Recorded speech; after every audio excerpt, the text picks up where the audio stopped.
Welcome to Real, Brave, and Unstoppable. Here, you'll hear stories and inspiration about showing up in the world authentically and having the courage to create the life you want. I'm your host, Kortney Rivard. I'm a mom, recovering engineer, lover of the outdoors, and professional life coach. I help smart women just like you live happier lives full of purpose and joy by empowering them to love who they are, get unstuck, and take action toward creating the life they dream of. In other words, I help them be real, brave, and unstoppable. It is possible, and you can do it too. Now sit back, relax, and enjoy the show.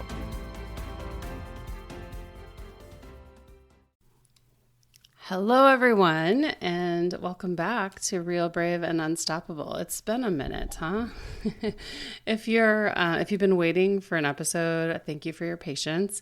I took a much-needed sort of break in December and January to kind of regroup and think about what kinds of topics I wanted to bring you all this season. So here we are for a new season of Real, Brave, and Unstoppable, season 4.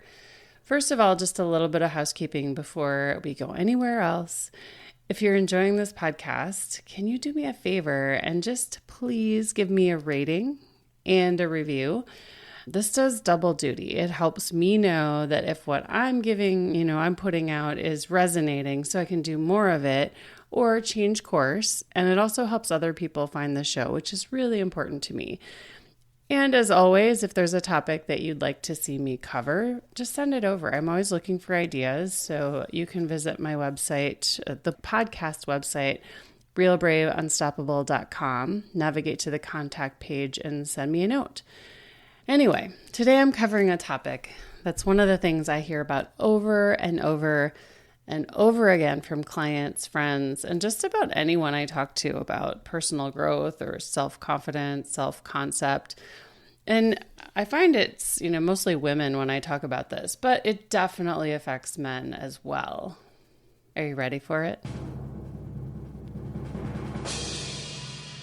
Imposter syndrome. So, if you know what imposter syndrome is, then you're likely going, oh God, thank God she's doing an episode about this. And if you don't know what it is, you may or may not relate to it. So I'll just kind of tell you a little bit about what it is. It's really when we feel like we're a fake, we doubt our competence.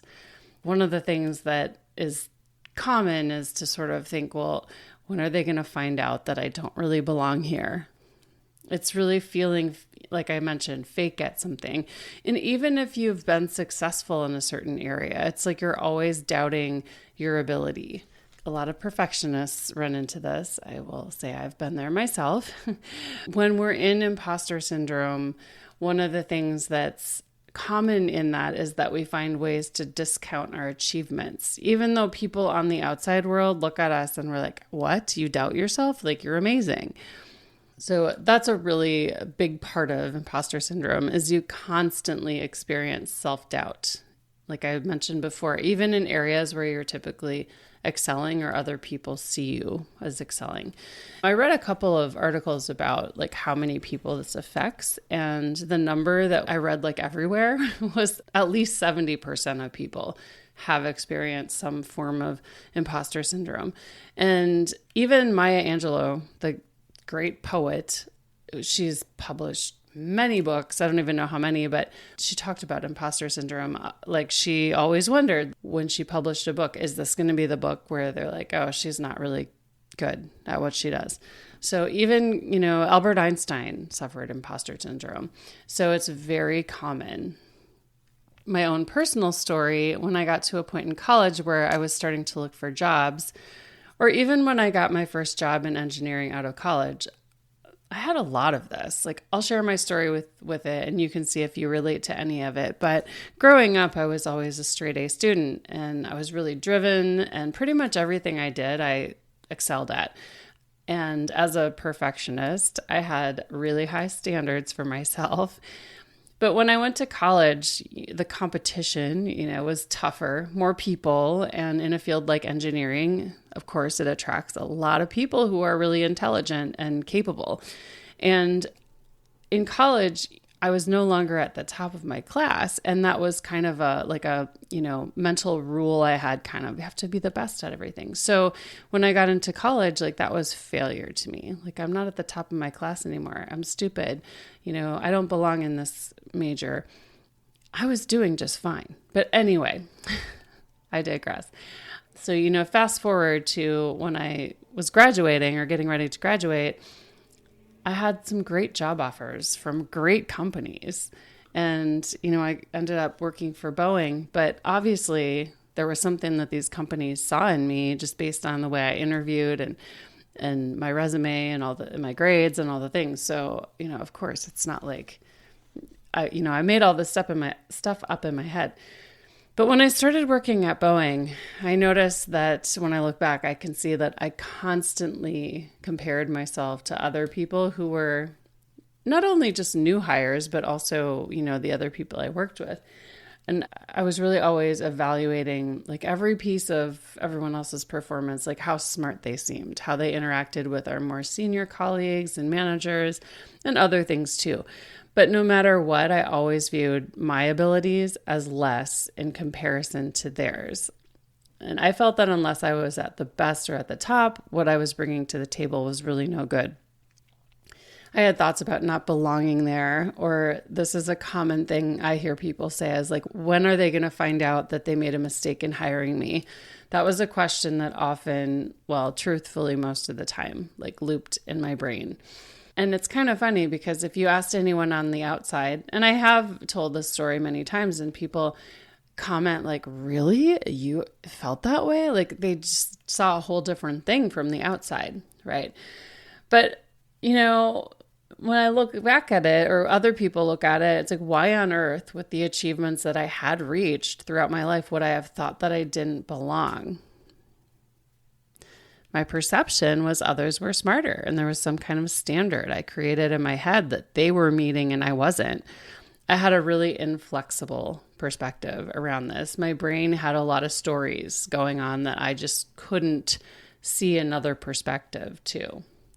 And in reality, everyone has strengths and weaknesses. And as a new hire, you're never supposed to know how to do your job right out of the gate, right? Yet I expected myself to.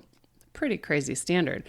But, there's a learning curve to overcome and experience to be gained. My perfectionist mind had such high standards to meet and not really a lot of room to be flexible with those standards. I'm going to do an episode on perfectionism coming up soon too. So if you're looking for more about perfectionism and how to manage that in your life, stay tuned for that. Another story I have is a client of mine was once an internationally known expert in her field, and she left her specific specialty in that field when she moved across the country to live near her children. She took a job that was in the same field, but a different specialty. So she had enough background in this industry that she was able to transition to the new specialty, but she had less experience to draw on and rather had to draw on a lot on what she learned in school and just sort of transference of, this other specialty. And she was working with much younger people who were less removed from their studies, also people who had been in that specialty for a long time. So their overall knowledge was fresher and more ingrained. They had more experience in that specific specialty. Now, she was perfectly capable of doing this job, but imposter syndrome was showing up really big for her. She was filled with a lot of self-doubt and felt like she wasn't good enough to be in that position and just constantly overanalyzed herself, both in interactions with clients and in her own performance. And the message that her brain kept giving her was that she was going to get found out and fired. In reality, she was plenty good at her job, and everybody needs to learn. And even the people who, as a quote-unquote imposter, even the people you see as being better than you, they have things to learn too. Another client of mine is a young financial analyst, and she has a really hard time speaking up in meetings. She's afraid that what she has to contribute will be useless, and she'll look like stupid, or she'll be wrong. And so she constantly doubts herself at work because she doesn't feel like she measures up to everyone else. Everyone is better, everyone is smarter, things like that. And one more example, I had another client who was an entrepreneur, and she really struggled with charging what she was worth for what she did. And her rationale was that she couldn't charge very much because she had so much more to learn. And she couldn't charge that until she learned it. She felt like she wasn't an expert at what she did. So in her mind, she needed to know everything, be an expert before she could charge for her services, or she'd feel like an imposter. Well, she feels like an imposter either way. So there you go. I did a lot of work on the whole imposter syndrome thing. And really what it came down to is creating a more flexible set of rules, or, just helping myself become more mentally flexible with things like that. I've also helped a lot of people overcome it. So today I want to talk about where does this silly thing come from and how you can overcome it. And I do also want to clarify too that, it's not like once we do some work to shift this, it's not like it never shows up again. It's just that we have the tools to recognize it and do what we need to do to sort of, calm it down, talk to our brain and say, hey, you know what? Thanks for trying to make me feel like an imposter, but I'm good. So we'll talk more about strategies for this too. But there are a few different ways that imposter syndrome shows up, and I've given you a few examples, but I just wanted to go through. I found an article on the site, Very Well Mind, that breaks it down really nicely. So I'm going to share the categories that they broke it into because I think it's really helpful. First, there's the perfectionist imposter. And this type, and to be clear also, you may have more than one type, but this type is really a matter of believing that unless you're totally perfect, like you could have done it better. Your perfectionistic traits makes you believe that you're not as good as the other people. So in my story about, when I was an engineer, a lot of it was that. In my mind, I wasn't doing everything perfect. So it's very black and white. If it's not perfect, then you suck. So that's the first kind. And then there's the expert. That showed up in one of the examples I gave you too. And the expert feels like if they don't have everything mastered, or they don't know everything about a particular subject or topic, that they're not good enough. They don't belong in the position that they are. Because there's more to learn, they don't feel as if they've reached that rank of expert. And to them, like they need to be an expert to be good at, what they're doing. The next one is the natural genius. And this one is kind of like if you don't think that you're naturally smart, that you think that you're a fraud. Like everyone else just has this naturally smart, or everyone else is naturally smart. It comes easy to them. I have to work for it. So that means that I don't belong here. The next one in the article, they call it the soloist. I like this name, but here you can feel like an imposter if you have to ask for help to reach a certain level or a goal or something like that. And since you couldn't get there on your own, you question your competence or, your capability. And in reality, like we all need help, right? That's how we grow and how we learn. The next one is the super person. And this one is, I don't see this one show up quite as much, but I have seen it. But it's where you believe that you've got to be the hardest worker of everyone or reach the highest levels of achievement. I guess I do see this one often too with that, reaching the highest levels of achievement. But if you aren't the hardest worker or if you're not reaching the highest levels, you're a fraud. So when we fall into imposter syndrome, we do things like beat up on our performance or our ability. Sometimes we can even attribute success to external factors like, oh, well, I only achieved this because of this. Like, I only achieved this because so-and-so helped me. And if they wouldn't have helped me, I never would have done it. So it doesn't count. So it becomes very easy to discount the things that you did achieve. It's very all or nothing thinking. Another way to think about it is like, if things would have been different, I wouldn't have succeeded. So then it doesn't count. Very rigid thinking. Another thing is that we're not really able to evaluate our own abilities and skills realistically. We get really hard on ourselves about what we're capable of, or if something comes easy to us, we might diminish it or play it down. Oh, that's not a big deal. That wasn't hard for me, so it's not really an achievement. Imposters tend to feel like they have to overachieve to live up to the expectations that they put on themselves. And there's often a fear that they won't live up to those expectations of themselves, or, they assume that other people have those same expectations and they fear that they won't live up to the high expectations of others, when in reality, others don't really have the same high expectations. Classic perfectionist imposter syndrome can involve setting really, really challenging goals and then coming down hard on yourself when you don't reach them. Imposters also tend to self-sabotage, which can be really an unconscious way of avoiding failure, like procrastinating because you're afraid of failing, or just not trying something that is scary that you're afraid of failing at. There's a lot of self-doubt in imposter syndrome. For some people, having those thoughts and feelings can be motivation to achieve things. But I think there's a cost that comes with that. For myself, those things were always a motivator for me to do better. But I was miserable. I could never be happy with any kind of performance. Like, oh yeah, I did a good job. Even if somebody complimented me, I always was like, oh, well, I didn't do this as well, or this was easy, so that didn't count. Always, discounting things, or even doubting that someone was really sincere in, assuming that they're just patronizing me or something like that. So more often than not, it can really be a hindrance. There's often a lot of anxiety involved. Always worrying about measuring up to some standard that's really rigid can create a lot of pressure and stress to perform.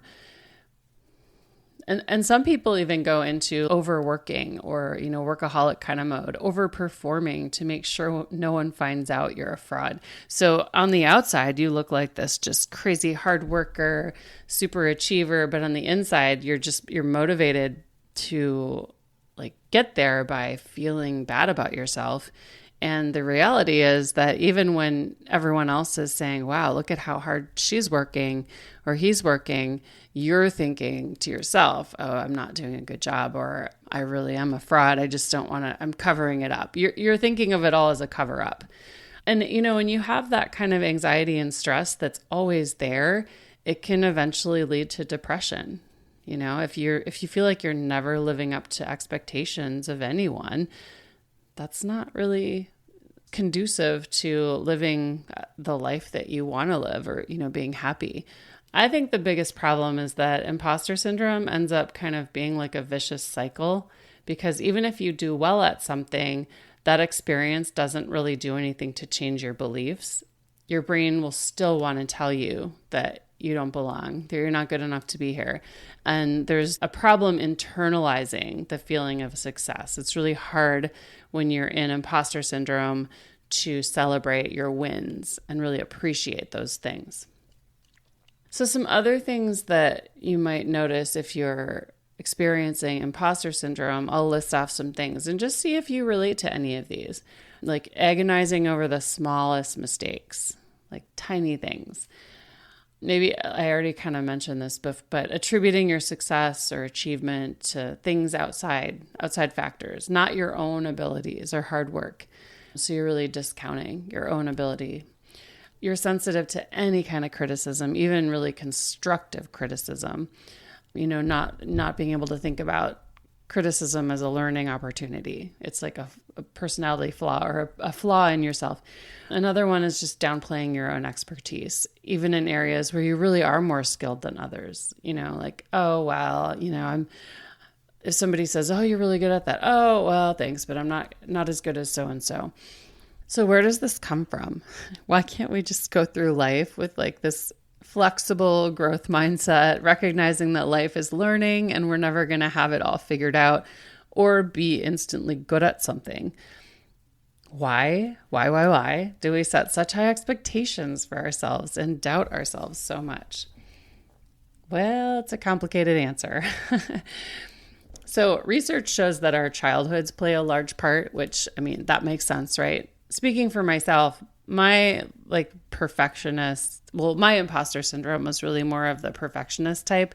And that's really a trait I developed because I took on certain belief systems as a kid. Without getting into all the details of that, the point is that when we're little, we rely on the grown-ups around us to teach us what to believe. And we learn from them whether they realize they're teaching us or not. They're not specifically teaching us how to be perfectionists. It's just there are things that we pick up on or, we hear or experiences we have that sort of lay that groundwork for us. So learning to be a perfectionist, for example, starts really young. Part of it may be personality and part of it is external factors. And as we grow up, there are factors that reinforce those perfectionistic behaviors along the way. Same thing with downplaying your abilities. Like, you may have grown up feeling like it's not good to brag, or you might have learned that bragging was just being proud of your achievements and like saying, hey, look at what I did. Like, being okay with owning that. And like I said before, it's not like the grown-ups in our lives set out to just teach us that most of the time. Most of the time it's just, it's just the environment we grew up in and it's what we took on. Entering a new role in like a job or even just in life, that can also trigger imposter syndrome. For example, starting college was a trigger for me. I was no longer the big fish in the small pond. And when I wasn't the best at things anymore, that just felt like total failure to me. I had never really experienced that before. And starting a new job is another common time for imposter syndrome to show up. These are examples where we often are left feeling like we don't really belong here and we don't measure up to, the standard, which is totally a made up thing that we made, totally a thing that we made up in our heads. So that pressure to achieve and succeed combined with a lack of experience can really trigger feelings of inadequacy in new environments. So now we get to the big question. And if this topic intrigued you, you're probably wondering how to cure imposter syndrome. Of course, right? So imposter syndrome is really rooted in the beliefs you hold about yourself. So I think I'll start there. Some common beliefs that come up with this sort of thing are, I'm not good enough. I need to be perfect to be good enough. I'll never measure up. I need to be perfect to be worthy of love and belonging, or I need to be perfect to fit in. I need to get it right to fit in. I'm inadequate. I'm not as good at X or Y or Z as everyone else. I don't know enough. Those are some basic flavors of this. I like to look at these beliefs and the thoughts that surround them. These are major thinking traps or thought patterns that aren't helpful that can really suck us in and take us away from living the life we really want to live. So for example, the thought or the belief, I need to be perfect of love and belonging, or I need to be perfect to fit in, we'd unpack that in coaching. Like what's beneath that? We'd work on unhooking from it. So first we'd just get curious about the belief. We'd kind of get into information gathering mode. How do you feel when you notice that thought? Let's say you feel inadequate. The next step is to ask what that triggers in you. So if you feel inadequate, you might tend to get more into a self-sabotaging type behavior like procrastination to avoid looking stupid or failing at something. Or you take a more active route like overworking to, get it right. So what I like to do then is I like to look at this and really, and it takes more than 5 minutes like we're talking about here. But what I like to really do is look at the chain reaction that starts with this thought and really get into what does it cost you to live with the thoughts that are related to this belief. So if you feel inadequate and you tend to put pressure on yourself to overwork and get it right, what's that costing you? You might feel anxiety and stress. So it's costing you the opposite of that, which is feeling peaceful and, calm, free, whatever your word is, whatever resonates with you. You might also spend so much time worrying that you miss out on enjoying your life. So the cost is really not fully experiencing the life that you want to live. Maybe your relationships suffer too. That happens a lot when you're really stuck in thoughts like that. I also like to look at what's really important in life. Like I just mentioned, one of the costs being you're not getting to live the life that you really want to live, right? And so looking at what's really important in life, like your values, how does believing this thought pull you away from that? And when you can put it in perspective, it can kind of help distance you from those thoughts and get honest with it and say, do I really want to believe this? Or do I really want to live my life with this type of thinking? And if you're saying right now, well, I can't help it. Well, you can. It just takes some work. And that's what I'm here for. Dismantling an ingrained belief system does take a little time. But if you look at what you want in life and what having the belief costs you, like, do you think it's worth it? Is it worth letting go of the belief to have less stress and anxiety and to work on thinking thoughts and doing things that move you closer to the life you want? We can also look at this belief in a little more scrutinizing way. And this is helpful to have someone else help you with, because if you're really deep in some of these imposter syndrome type thoughts, your brain is going to look for evidence to support that. It takes a lot of intentionality to see the flip side. We can draw on the work of Byron Katie and ask the question, first of all, is it true? Is the thought, I need to be perfect to fit in or be worthy of belonging, true? And this is a funny one because a lot of the time, if you're really fused with the thought, your brain is going to say yes. And I have a client who really struggles with the thought, I'm not good enough. And her brain really wants to hold on to it. She challenges me in the best of ways. So if this is the case, we would move to the second question, which is it really true? Like 100% true, and we can actually prove this in a court of law. Like, it's complete fact. No one can dispute it. And most of the time, this one gets people to see that it's really just their perspective that makes it seem true. It's not necessarily true, just true to their brain. And then the next question is there a stress-free reason to keep this thought or belief? So if your reason is that the thought motivates you to do better, think again. That's not a stress-free reason. The thought as a motivator is going to cause a lot of negative feelings, anxiety, stress, even depression. Finally, and this is my favorite question of all of them, is if you dropped this thought, who would you get to be? What would be different in your life? What would you be able to do, be, or have if you didn't have that thought and everything else that comes with it? So it's a very expansive question. For example, having the thought, I have to be perfect to fit in, that causes a lot of pressure and stress, feeling bad about yourself, maybe even social anxiety or depression. And if you didn't have that thought, maybe you'd have less stress in your life, sleep better, have better relationships because you could just be yourself. Maybe you'd even learn more because you'd be open to constructive criticism or even just approaching things with a beginner's mind. Maybe there are things that you'd get to experience in life that you're really not experiencing fully now. I'm going to give you another example from my days at Boeing. When I was a new out of school engineer and I worked in flight tests. Well, I worked in aerodynamics, stability and control, but we supported the flight test program for the 777-300 airplane. And one of my jobs was to go on flight tests. They had these big computers on the airplane. So as the pilots flew certain maneuvers, the goal was to certify the airplane. So there are certain maneuvers that certain data we had to show the FAA that the airplane was capable of, could pass all the certification requirements. So as an engineer, we would go sit at these data racks, and as the pilots would fly maneuvers, we'd look at the different variables there were these big spools of computer paper. It would print out a graph of all the data as they flew. And so we'd look at that and we'd be able to tell them okay, that's good. That data's good. We can use that. Or maybe they'd have to do the maneuver again. And I didn't know what I was doing. I'd never done this before. I'd never been on an airplane and on a flight test before. I had no idea. So I should have been learning, right?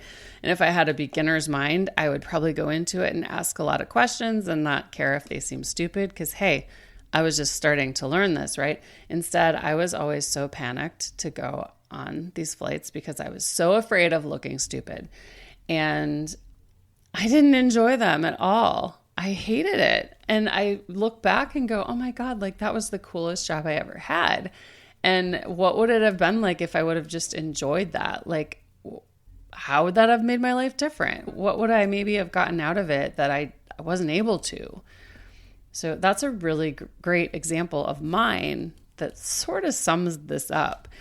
So yeah, would it be worth letting go of that thought if you could have all the things you can't have now? Right? Then the question becomes, how? How do I let go of it? Well, that's a process, but first you have to decide to let it go.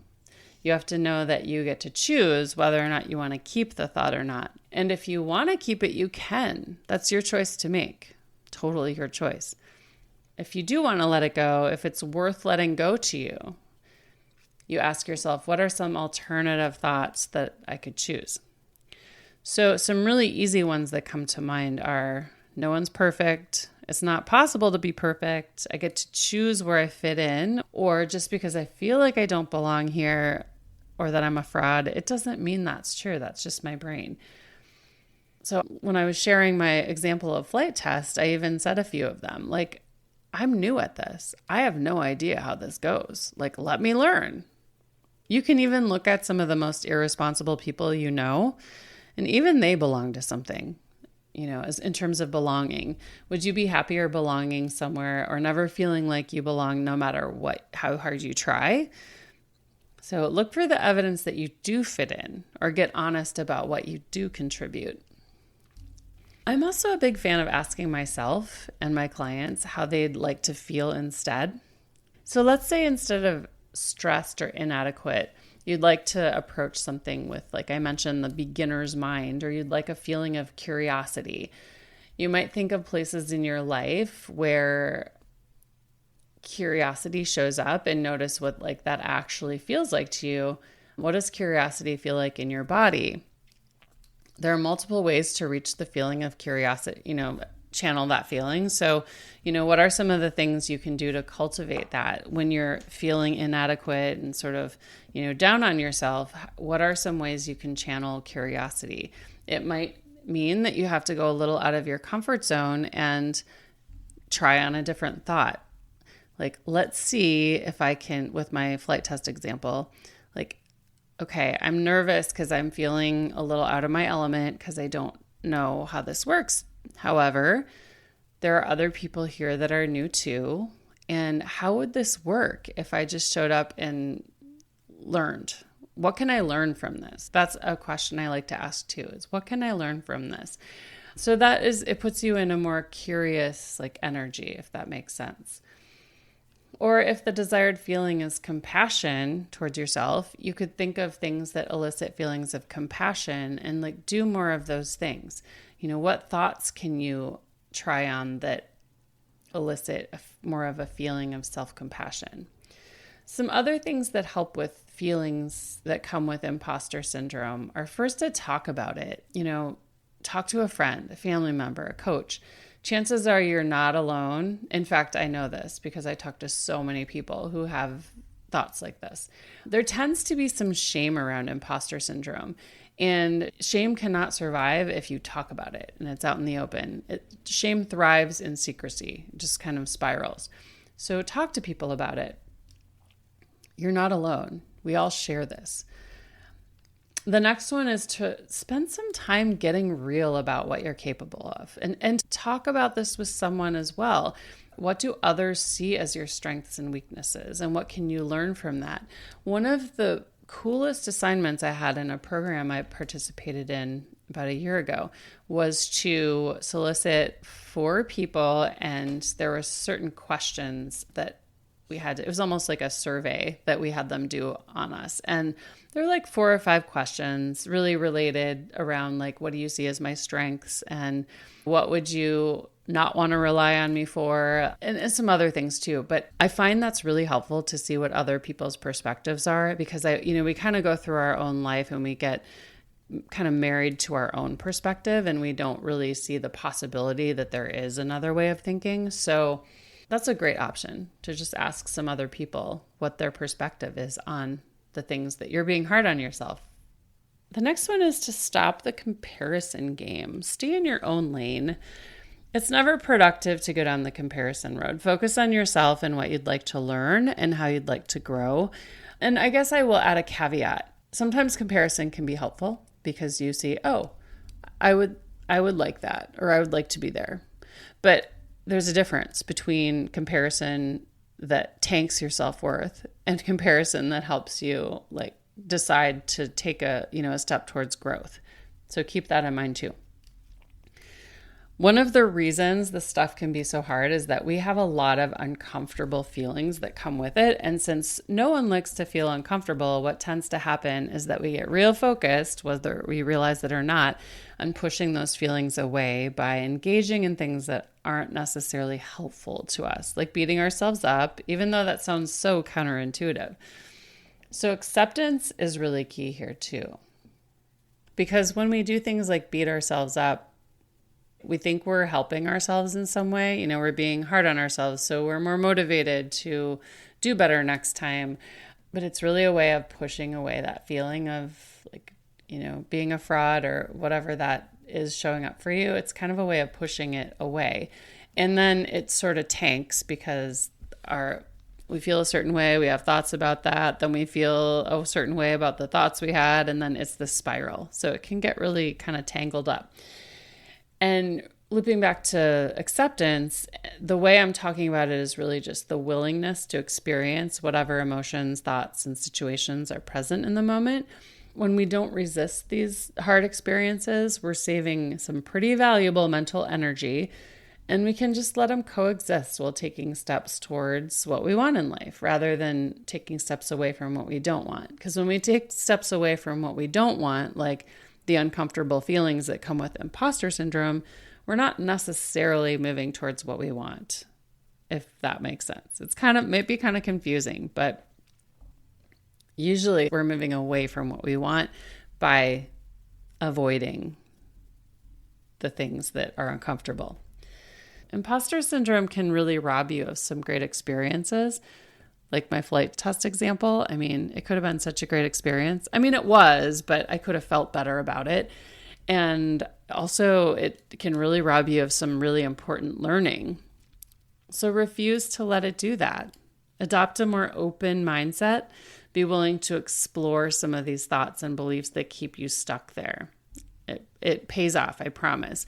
The goal is over time to just develop a little more flexibility in your brain to be able to see things from a broader perspective. And it is possible. If you'd like some help overcoming your own imposter syndrome or perfectionism, I can help you do that.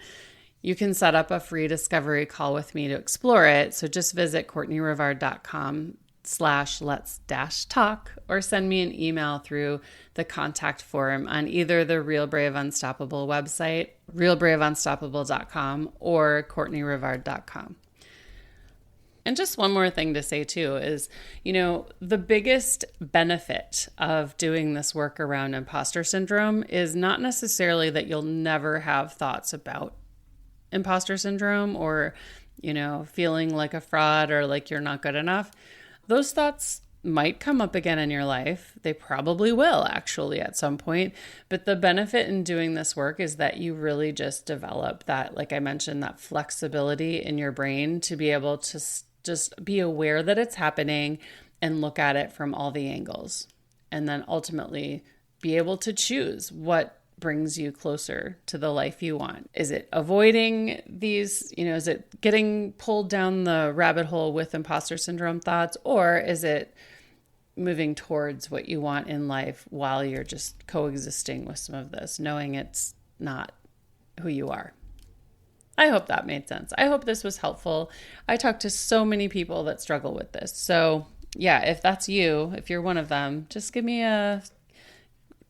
reach out and let's talk about how we can help you develop a little more flexibility around imposter syndrome and perfectionism. All right, friends, thanks for being patient with me while I was on my break, and I'll be back in a week or two with another episode. Thanks for tuning in to this episode of Real, Brave, and Unstoppable. If you'd like to learn more about creating an authentic life that's true to who you are, visit KortneyRivard.com/lovelife to download your free guide on how to build your vision and create a life that you love. You'll be so glad you did. I'll see you next time.